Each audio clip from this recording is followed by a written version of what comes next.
नमस्कार दोस्तों, आज हम बात कर रहे हैं डिवोर्स बाय म्यूचुअल कंसेंट के अंदर जो कूलिंग पीरियड था उसके बारे में। इस कूलिंग पीरियड में बेसिकली क्या होता है कि जब आप फर्स्ट मोशन फाइल करते हैं डिवोर्स बाय म्यूचुअल कंसेंट का, तो उस डिवोर्स बाय म्यूचुअल कंसेंट की फर्स्ट मोशन पास होने के बाद जो है आपको 6 मंथ का बेसिकली वेट करना होता है सेकंड मोशन फाइल करने के लिए। तो अब ये सेकंड मोशन फाइल करने के लिए जो 6 मंथ का जो पीरियड है अभी मैंडेटरी पीरियड नहीं रहा है। Honourable Supreme court of India ने 12 सितंबर 2017 को एक जजमेंट पास किया जिसमें honourable justice A K. Goyal, honourable justice U U. Lalit साहब ने कहा है कि मींस ये जो पीरियड है बेसिकली मैंडेटरी पीरियड नहीं है, ये डायरेक्टरी पीरियड है। यानी कि जो कंसर्न जो फैमिली कोर्ट के जजेस हैं उनके पास डिस्क्रिप्शन है कि अगर जो भी पार्टी अगर एप्लीकेशन लगाती है इस कूलिंग पीरियड को वेव ऑफ करने के लिए तो वो उसको कंसीडर कर सकती है और मेरिट्स पे उसको अलाउ कर सकती है।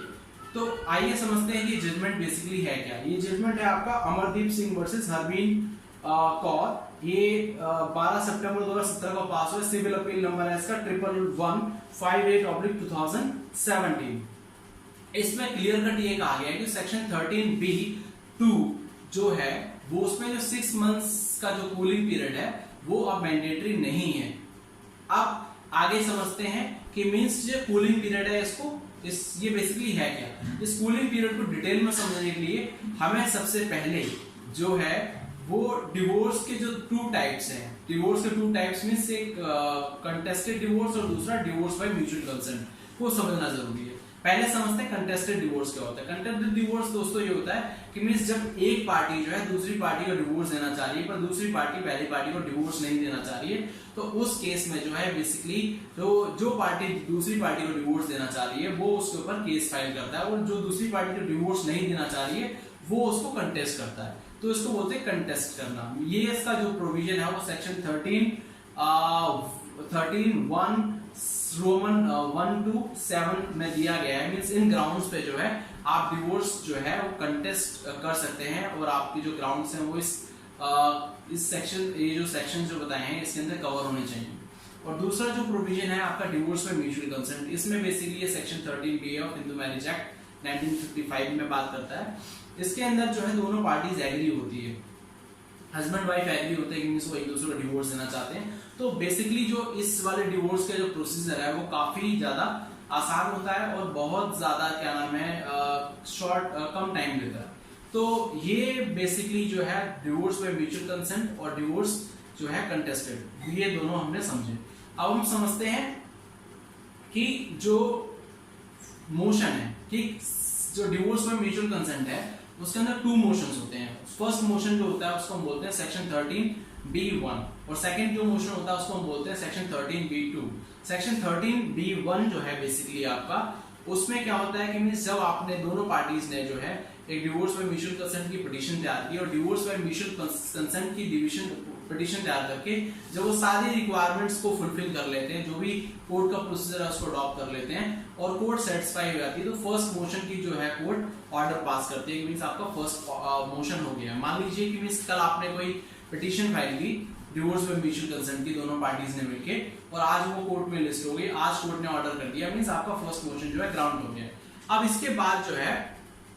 ये जो पार्टीज हैं अब इनको 6 महीने के बाद जो सेक्शन 13B(2) के अंदर जो है बेसिकली एक रिक्विजिट पीरियड बताया गया है कि मींस कम से कम 6 महीने और ज्यादा से ज्यादा 18 महीने। ठीक, तो मींस जो आज अगर डिवोर्स का जो फर्स्ट मोशन ग्रांट हुआ है तो नेक्स्ट 6 मंथ के बाद जो है हम 2 सेकंड मोशन डालेंगे। मींस दोनों पार्टीज जो हैं वो सेकंड मोशन डालेंगे और जो भी तारीख लगेगी और कोर्ट जिस भी दिन ऑर्डर कर देगा उस दिन से उनका जो डिवोर्स है इफेक्टिव हो जाएगा। यानी कि कम से कम 6 महीने का जो पीरियड होता है वो लगता है और ज्यादा से ज्यादा आप 18 महीने के अंदर फाइल कर सकते हैं, 18 महीने के बाद नहीं कर सकते। ठीक, तो बेसिकली जो 6 to 18 मंथ्स का जो कंसेप्ट है इसका बेसिक ऑब्जेक्टिव ये था कि मींस जो है दोनों पार्टीज जो है उनको जो भी उन्होंने डिसीजन लिया है, क्योंकि शादी जो है भारत के अंदर जो है वो बहुत ज्यादा एक पवित्र बंधन माना जाता है और अगर कोई भी जल्दीबाजी में फैसला लिया गया है या मींस किसी ने बहका दिया है या फिर मींस फ्रॉड बतौर जो है आपकी कंसेंट ले ली गई है या किसी भी तरह से मीन्स अगर आप भावनाओं में बह गए, आपको गुस्सा आ गया था, तो आपने मान लीजिए फर्स्ट मोशन डिवोर्स के लिए आपने हामी भर दी थी, तो फर्स्ट मोशन तो आपको मिल गया, पर उसके बाद जो है 6 to 18 मंथ्स का जो पीरियड है बेसिकली वो आपको एक टाइम पीरियड लॉ के द्वारा दिया गया है कि मीन्स आप उस पर दोबारा रिकंसिडर कर सकते हैं, पुनर्विचार कर सकते हैं। अगर आप उस पर दोबारा पुनर्विचार करते हैं और आपको लगता है नहीं मुझे डिवोर्स नहीं देना है, किसी भी पार्टी, अगर मान लीजिए हस्बैंड को लगता है तो वाइफ को नहीं देगा, वाइफ को लगता है हस्बैंड को नहीं देगी, तो वो सेकंड मोशन जो है फाइल नहीं करेंगे, उसके लिए कंसर्न नहीं देंगे। तो जो डिवोर्स की जो फर्स्ट मोशन जो फाइल हुआ था वो बिल्कुल जी उसकी जो वैलिडिटी है वो खत्म हो जाएगी। तो ये बेसिकली मैरिज इंस्टीट्यूशन को बचाने के लिए जो तरीका है, ठीक। पर एक्चुअल में अब क्या हुआ है कि मीन्स धीरे धीरे जो है ये जो प्रवृत्ति है वो चेंज होती गई है, और अब जो है लोग जो है उस चीज को ज्यादा रिकंसिडर नहीं करना चाहते। मीन्स जहां पर लगता है कि सारी सिचुएशन देख ली गई है और उसके बावजूद भी चीजें अब नहीं बन रही हैं सही, ठीक, और दोबारा जो है रिकंसिडर उस चीज को नहीं किया सकता है, तो ऐसे केसेस के अंदर जो है अब ऑनरेबल सुप्रीम कोर्ट ने कह दिया है कि मीन्स जो कूलिंग पीरियड का जो टाइम है, ठीक, इसको मैंडेटरी ना रखा जाए। अगर कोर्ट को लगता है कि मीन्स जो है ये जो सिचुएशन है नहीं सही होगी और डिवोर्स देना ही एकमात्र जरिया रह गया है, तो उस केस में है जो कंसर्न फैमिली कोर्ट है वो सेकंड मोशन के समय जब जो एप्लीकेशन फाइल की गई है वेविंग ऑफ कूलिंग पीरियड जो है वो कोर्ट अलाउ कर सकती है और सेकंड मोशन जो है उस पर ऑर्डर कर सकती है और मीन्स डिवोर्स की डिग्री ग्रांट कर सकती है। तो ये 6 to 18 मंथ्स का जो पीरियड है बेसिकली इसको हम बोलते हैं जो है कूलिंग पीरियड। अब समझते हैं दोस्तों नेक्स्ट जो जजमेंट है जिसकी हम बात कर रहे हैं, Amardeep Singh versus Harveen Kaur, supreme court का जो जजमेंट है जो हमने अभी डिस्कशन किया था, इसके अंदर बेसिकली फैक्ट्स क्या थे। फैक्ट्स को हम समझते हैं, तो फैक्ट्स इसमें ये थे कि 1994 में जो है इन दोनों पार्टीज की जो है मैरिज हुई थी और 1995 और 2003 में इनके 2 बच्चे हुए थे और 2008 से ये लोग बेसिकली अलग रह रहे थे, हस्बैंड और वाइफ अलग रह रहे थे और अप्रैल 2017 में इनके बीच में 6 सेटलमेंट हो जाता है और अप्रैल 2017 के जब इनका सेटलमेंट हो जाता है तो उसके बाद ये सेकंड मोशन की जो है जो फर्स्ट मोशन की एप्लीकेशन फाइल करते हैं 8 मई 2017 को, जो कि जो कंसर्न लर्नड डिस्ट्रिक्ट कोर्ट है तीसरी, उन्होंने इसकी एप्लीकेशन अलाउ कर दी थी। और फर्स्ट मोशन की जब एप्लीकेशन अलाउ हो गई थी, जैसा मैंने भी समझा कि फर्स्ट मोशन की एप्लीकेशन अलाउ होने के बाद जो है एज पर सेक्शन 13B(2) जो है आपको 6 मंथ्स का वेट करना होता है। 6 मंथ्स के बाद आप एप्लीकेशन फाइल कर सकते हैं, पर कुछ सर्कमस्टांस और कुछ जजमेंट्स पहले भी ऐसे रहे हैं जहां पर जो है कोर्ट कंसीडर कर सकती थी कि मींस जो है ये जो कूलिंग पीरियड है उसको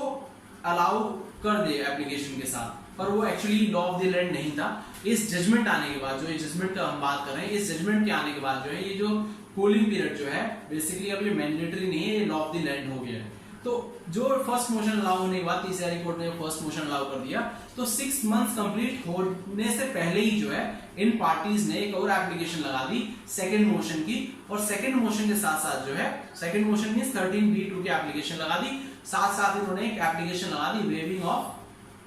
कूलिंग पीरियड की। तो जो कंसर्न जो तीसरी कोर्ट है उन्होंने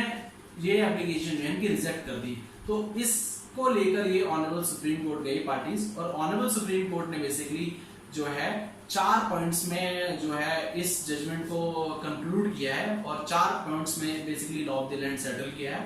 ये 4 पॉइंट्स क्या हैं इसको समझ लेते हैं, पर इससे पहले समझ लेते हैं कि ये जजमेंट है जो पार्टीज हैं जो ऑनरेबल सुप्रीम कोर्ट अप्रोच करती हैं, इनको जो है ऑनरेबल सुप्रीम कोर्ट ने दोबारा जो है जो लर्नड तीसरी कोर्ट है वहां पर भेज दिया और बोला कि मींस इनका दोबारा मेरिट्स पर इनके एप्लीकेशन को कंसीडर किया जाए। अब वो 4 पॉइंट्स क्या हैं उनको समझ लेते हैं कि जो 4 पॉइंट है, पहला पॉइंट है कि मींस सेक्शन 13B(1) जो है उसमें शादी जो है उसमें बोला गया है कि मींस शादी जो है मींस कम से कम उसको 1 साल हो जाना चाहिए और 1 साल से ये जो पार्टीज जो हैं ये सेपरेट रहनी चाहिए। मींस हस्बैंड और वाइफ जो है जो डिवोर्स लेना चाहते हैं मींस कम से कम उनको 1 साल होना चाहिए सेपरेट होते हुए, मींस वो अलग अलग रह रहे हो, ठीक, कम से कम 1 साल होना चाहिए। अलग अलग रहने का मतलब अब ये नहीं है कि मींस एक पार्टी जो है वो यहाँ पर रहेगी और एक पार्टी जो है 4 किलोमीटर दूर रहेगी, ऐसा कुछ नहीं है। अगर सेम रूफ पर भी हैं, ठीक, अगर एक छत के नीचे भी अगर दोनों मियाँ बीवी रह रहे हैं पर वो मियाँ बीवी के बतौर नहीं रह रहे, तो उस केस में भी जो है उनको अलग अलग कंसीडर किया जा सकता है। मींस पर जो मैंडेटरी रिक्वायरमेंट है 1 साल उनको अलग रहना मैंडेटरी है अगर उनको डिवोर्स बाय म्यूचुअल कंसेंट जो है चाहिए। तो पहली कंडीशन ये हुई। दूसरी कंडीशन जो है, जितने भी मेडिएशन के जो प्रोसीजर है, जितने भी बाय कोर्ट जो है, बाय सेटलमेंट है, उनको एक्सप्लोर करना जरूरी है, ताकि उनको बाद में अपने जो डिसीजन है उसको पछतावा ना हो, या वो बाद में डिसीजन को दोबारा रिकंसिडर करने की ना सोचें। इसलिए जो है order 32A rule 3 CPC section 23(2) and section 9 of the family courts act, ये बेसिकली इसमें भी बोला गया है कि इस तरह से भी जो भी सेटलमेंट की जो पॉसिबिलिटीज है उसको एक्सप्लोर किया जाए, ताकि जो है एक अपने लेवल पे जो है सेटिस्फेक्शन रहे। थर्ड जो ऑप्शन है, वो थर्ड जो रिक्वायरमेंट है वो ये है कि मींस जो भी एलिमनी को लेकर जो भी डिस्प्यूट्स हैं, एलिमनी को लेकर जो भी आपको डिसाइड करना है कि मींस कितने की एलिमनी, जैसे इस वाले केस के अंदर जो है करीब 2.5 करोड़ रुपए की एलिमनी या फुल एंड फाइनल सेटलमेंट को जो है किया गया था। तो जो भी फुल एंड फाइनल जो एलिमनी है उसको दूसरा चाइल्ड कस्टडी को, चाइल्ड कस्टडी मींस बच्चा किसके पास रहेगा, ठीक, बच्चा किसके पास रहेगा, किस कस्टडी में रहेगा, इसको भी डिसाइड करना जरूरी है। और थर्ड जो है आपका, जो भी कोई पेंडिंग इश्यूज हैं, अगर कोई भी पेंडिंग इश्यूज हैं उनको भी क्लियर करना जरूरी है। मींस सब लेवल पे जो है चीजें बिल्कुल क्लियर कट होनी चाहिए, मींस आगे लिटिगेशन की कोई भी पॉसिबिलिटी नहीं बची रहनी चाहिए। इस पॉइंट को जो है कंसिडर किया गया है। फोर्थ जो पॉइंट है बेसिकली वो ये है कि मींस जो आप वेविंग ऑफ कूलिंग पीरियड की आप जो एप्लीकेशन लगा रहे हैं कोर्ट के अंदर सेकंड मोशन के साथ, उस एप्लीकेशन में और आपको कोर्ट को ये सेटिस्फाई करना पड़ेगा, आपको सी कोर्ट को ये सेटिस्फाई करना होगा कि मींस आपको इससे प्रेजुडिस क्या है। अगर आपकी एप्लीकेशन जो है वेविंग ऑफ की अगर अलाउ नहीं होती है तो आपको इससे प्रेजुडिस क्या है, आपको अगवनी क्या है, आपको परेशानी क्या है, आपको तकलीफ क्या होगी। मींस आपको कोर्ट को अल्टीमेटली जो अपने लेवल पर सेटिस्फाई करना पड़ेगा कि मींस आप जो है 6 महीने वेट नहीं कर सकते, और इसके पीछे ये रीजंस। अगर आपने इन चारों पॉइंट्स के अंदर कोर्ट को जो है अगर आपने कन्विंस कर लिया है, तो means as per honourable Supreme Court judgment जो है आप इस कैटेगरी में आ जाएंगे, और जो आपकी एप्लीकेशन है उसको कंसिडर किया जाता है, और आज जो आपकी एप्लीकेशन है उसको अलाउ किया जाता है। और मींस फिर आपको 6 महीने वेट करने की जरूरत नहीं है, आप जो है तुरंत जो है डिवोर्स पा सकते हैं। इसमें भी पर एक चीज है, जिस दिन आपका जो फर्स्ट मोशन जो है, जिस दिन फर्स्ट मोशन का जो ऑर्डर पास हुआ है उस दिन से आपको 1 हफ्ते का वेट करना पड़ेगा। 1 हफ्ते के बाद जो है आप second motion with waiving of application of cooling period जो है वो लगा सकते हैं। तो दोस्तों ये सारी कंडीशंस थी जो कि हमने समझी। तो ये honourable Supreme court of India का जजमेंट था वेविंग ऑफ कूलिंग पीरियड को लेकर। तो मुझे उम्मीद है कि आपको जो वेविंग ऑफ कूलिंग पीरियड जो 6 to 18 मंथ्स का है उससे जुड़े हुए जितने भी डाउट्स थे वो सब क्लियर हो गए होंगे। अब किसी भी पार्टी को अगर डिवोर्स चाहिए तो वो पॉसिबिलिटी है कि उसको एक महीने के अंदर अंदर जो है डिवोर्स जो पूरा प्रोसीजर है वो कंप्लाई कर सकते हैं, और उसको 1 महीने के अंदर अंदर डिवोर्स जो है डिवोर्स बाय म्यूचुअल कंसेंट मिल सकता है। तो मुझे उम्मीद है आपको सारे कंसेप्ट जो है क्लियर हो गए। इसके बावजूद भी अगर आपकी कोई क्वेरी है, कोई सजेशन है, तो आप मुझे प्लीज कमेंट बॉक्स में लिखिए। और नेक्स्ट वीडियो जो है हमारे डिवोर्स बाय म्यूचुअल कंसेंट पर रहेगी, उसमें जो है और डेप्थ में हम जाएंगे कि जो कोर्ट के जो बेसिकली प्रोसीजर होते हैं डिवोर्स बाय म्यूचुअल कंसेंट को लेके, क्या क्या रिक्वायरमेंट्स होती है, क्या क्या डॉक्यूमेंटेशन होती है, क्या प्रोसीजर होता है प्रॉपर कोर्ट का प्रैक्टिकली, उन सबको इन डेप्थ में समझेंगे, बहुत इजी तरीके से समझेंगे। तो स्टे ट्यून एंड जय हिंद, जय Bharat, and stay at home and stay safe. Thank you so much.